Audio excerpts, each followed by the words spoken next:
Imagine finding a simple quarter in your pocket change. Just an ordinary 1990 Washington quarter dollar.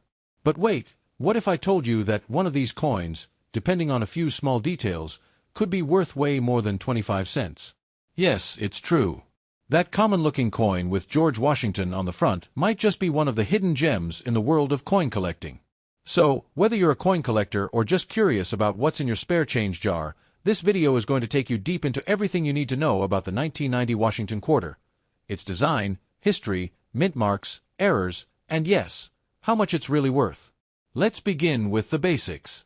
The 1990 Washington quarter is part of the classic Washington quarter series that started in 1932. It was originally introduced to commemorate the 200th birthday of George Washington, the first president of the United States. The design was so well received that it stuck around for decades, right up until the State Quarter series began in 1999. The obverse of the 1990 quarter features a familiar portrait of George Washington, designed by John Flanagan. You'll see the word Liberty arched across the top, In God We Trust, to the left of Washington's profile, and the date 1990 right beneath his neckline. Also, look closely.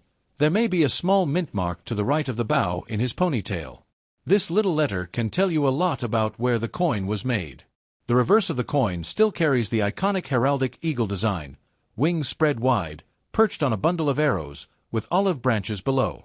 Surrounding the eagle, it reads, United States of America, across the top, E pluribus unum, just beneath that, and finally, quarter dollar at the bottom. It's a strong, timeless design that symbolizes American strength and unity. Now, let's talk about the mints and mint marks. The 1990 quarter was minted at 3 locations. Philadelphia, no-mintmark. Denver, D-mintmark. San Francisco, S-mintmark. The Philadelphia and Denver mints produced regular business strike coins. These are the ones that were meant for everyday use. The San Francisco Mint, on the other hand, produced proof coins, which were made specially for collectors and never meant for circulation. So how many of these coins were made? Quite a lot. Philadelphia struck 613,792,000 coins. Denver minted 927,638,181. San Francisco produced 3,299,559 proof coins.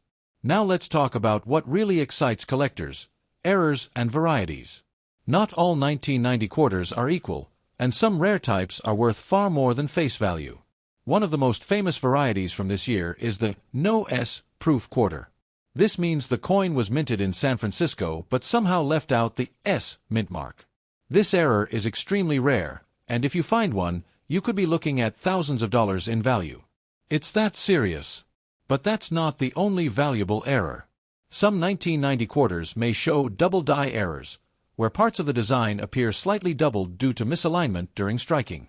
Others may have off-center strikes, where the design is not properly centered on the coin. Even clipped planchets, where a portion of the coin is literally missing, can add serious value. Now, what about coin grading?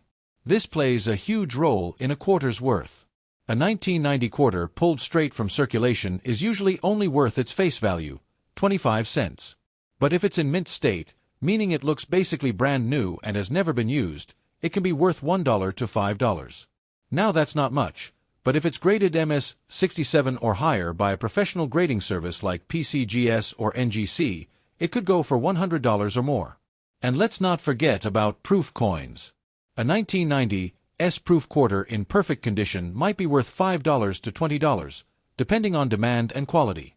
But again, that no S-proof can go for $1,000 to $3,000 or more at auctions. So it's definitely worth checking your proof sets if you have any from the 90s. Let me give you a real-world example. In a 2018 auction, a 1990 no S-proof quarter sold for over $3,000. That's from just one coin. Not bad for something that fits in your pocket, right? Now, if you're wondering how to identify these coins properly, here's a quick tip. Use a 10x magnifying glass or jeweler's loupe. Look for doubling in the letters, the mint mark, or anything unusual. And always pay attention to condition. Scratches, nicks, and discoloration will drop the value quickly. Another thing you might notice is the coin's composition. Unlike earlier quarters that were made of 90% silver, The 1990 Washington quarter is made of copper nickel clad, meaning it's composed of a copper core with a nickel coating. So unfortunately, there's no silver content in standard 1990 quarters. That means its value doesn't come from precious metal, but from rarity, condition, and errors.